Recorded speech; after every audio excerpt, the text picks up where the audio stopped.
A gente foi convidado pra cabine de imprensa do filme O Menino e a Garça. Pra quem não me conhece, meu nome é Iago Souza. E meu nome é Yasmin Souza. E a gente tá vindo aqui fazer a crítica completa desse filme pra vocês. Lembrando que é de um filme de um dos maiores estúdios de animação do mundo, que é o Estúdio Ghibli, que fica lá no nosso querido Japão e também no nosso coração, né? Lembrando que a gente, né, já assistiu diversos filmes do Estúdio Ghibli, né? Então a gente tem uma certa propriedade e entendimento sobre a parada, né? Pelo menos um pouco, né? É. Então, a gente vai falar algumas teorias e o que a gente entendeu desse filme, porque é tudo muito subjetivo, é muito aberto. Então a gente vai dar a nossa visão. Lembrando que Esse vídeo terá spoiler, porém... no último bloco desse vídeo eu vou falar sobre ele sem spoiler e dando a minha nota. Então vai ser rapidinho, eu vou dar a minha avaliação. Então caso você não queira spoiler, você pode pular pra essa parte, porque tirando ela, todo vídeo vai ter spoiler. Não tem como a gente falar desse filme sem ser nessa parte, sem spoiler. Então é isso, fica aí e vê o vídeo completo.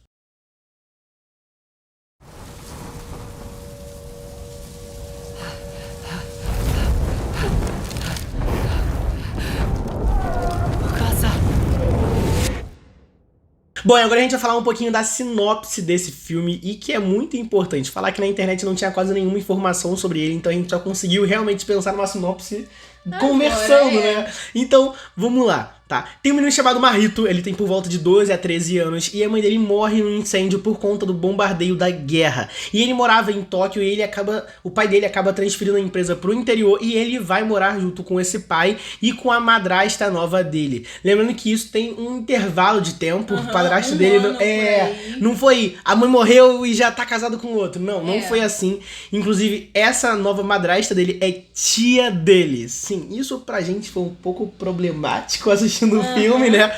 A gente sentiu um clima, tipo, caraca, é a tia dele. Mas acontece, é a cultura japonesa e a gente não pode fazer muita coisa em relação a isso. Mas ele descobre que nesse local novo em que ele vai morar, tem uma dimensão paralela que ele pode acessar em uma torre. E ele acessa ela e conhece maravilhas e coisas não tão agradáveis assim, né? Que seria periquitos assassinos. Sim, eu tô falando sério. マヒトさん行きましょう。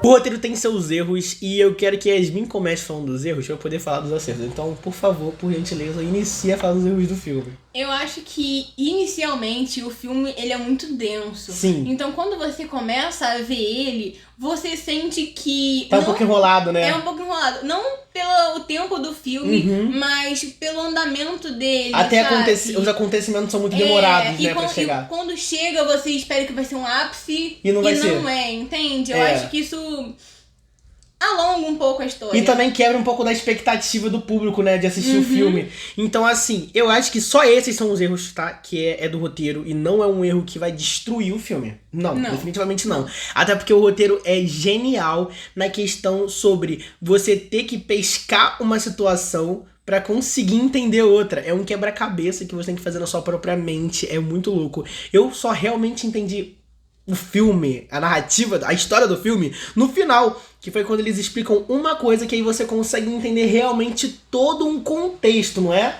E a Yasmin tava do meu lado e ela viu como eu tava dentro da sala fritando a cabecinha pra tentar entender o filme.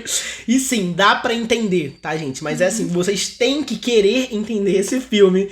Não é só sentar na sala e assistir e se divertir, é realmente ficar ali memorizando os acontecimentos, tentando entender os personagens, o porquê eles tomam certas atitudes. E eu acho que isso é fundamental pra assistir esse filme, né?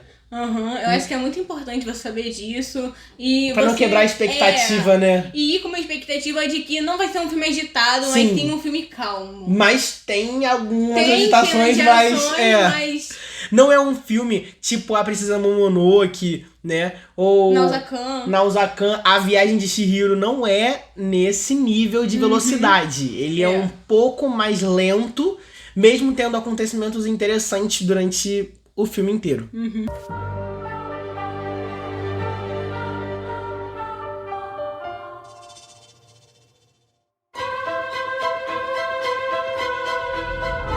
Bom, tem algumas coisas que esse filme apresenta pra gente que eu gosto muito, que é a mãe dele no passado, quando ela era mais jovem, ela controlar o fogo nessa dimensão que existe, que eu falei pra vocês já, e ela acabar morrendo no futuro pelo fogo. Então, às vezes algo que você controla pode acabar te consumindo, né? Eu acho que isso eu acho que foi uma grande reflexão que deram. Sim, e dá pra colocar em qualquer questão da nossa vida, escolar, familiar, estudantil, qualquer coisa que você imaginar, amorosa. Uma coisa que você pode estar muito tranquilo fazendo e praticando com segurança, às vezes pode ser a sua destruição. Então eu amei essa analogia que eles trazem pra gente.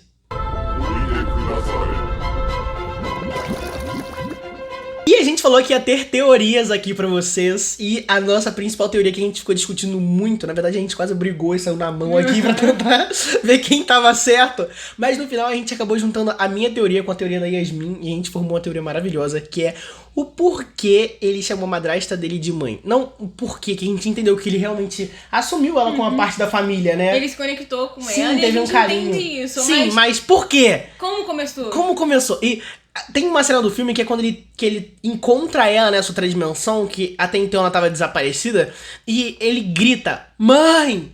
Aí ele espera um pouco, mãe! Aí depois ele fala, mãe fulana de tal, que eu não vou lembrar o nome da mulher agora.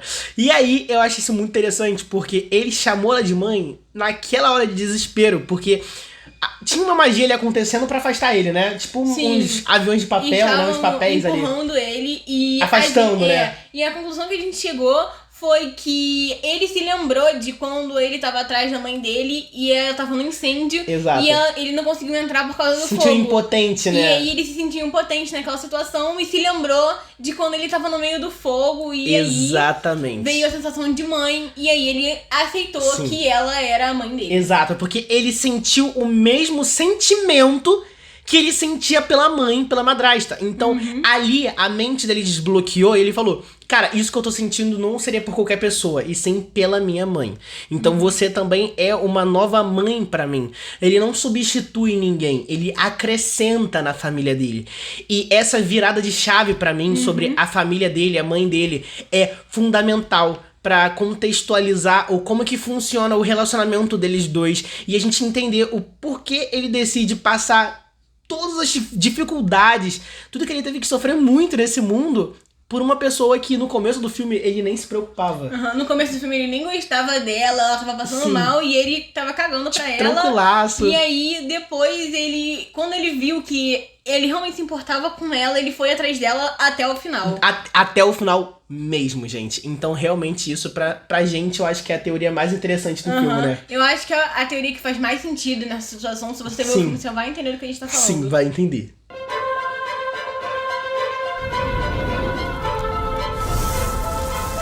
E Estúdio Ghibli tem algumas coisas fundamentais que precisam ter nos filmes.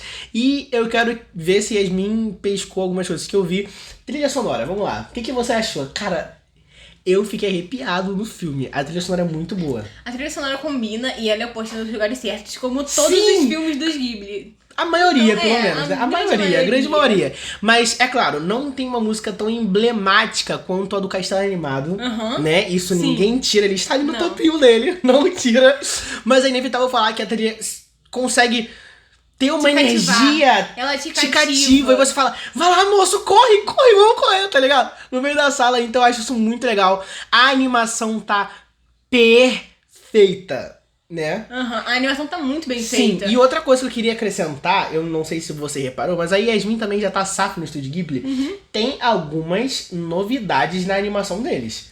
Quando ele entra, ele tá correndo entre o fogo, a gente vê aquela animação do fogo, é absurda! E parecia que era real o fogo, né? Você consegue ver que isso é uma coisa mais nova, porque tem outros filmes do Ghibli que não utilizam isso, né? E que tem o fogo e não utilizam, assim, uma coisa tão real. Por mais que esse filme seja tão novo, né? A gente consegue ver que eles usam o moderno, mas também usam o vintage. Sim, o 2D deles, né? O clássico. 2D, o clássico do Ghibli. Você sabe que aquilo ali é o Ghibli. É deles, Mas tá novo, entendeu? Sim, e além disso também tem uns efeitos quando ele tá naquela magia, naquela pedra que ele passa ali, um colorido, um neon brilhando. E cara, realmente, eles modernizaram na animação, mas continuaram com os traços vintage, como a Yasmin falou. Então pra mim isso é fundamental pra falar que esse filme é sim a coisa mais linda e mais fofinha que você pode assistir nos cinemas agora.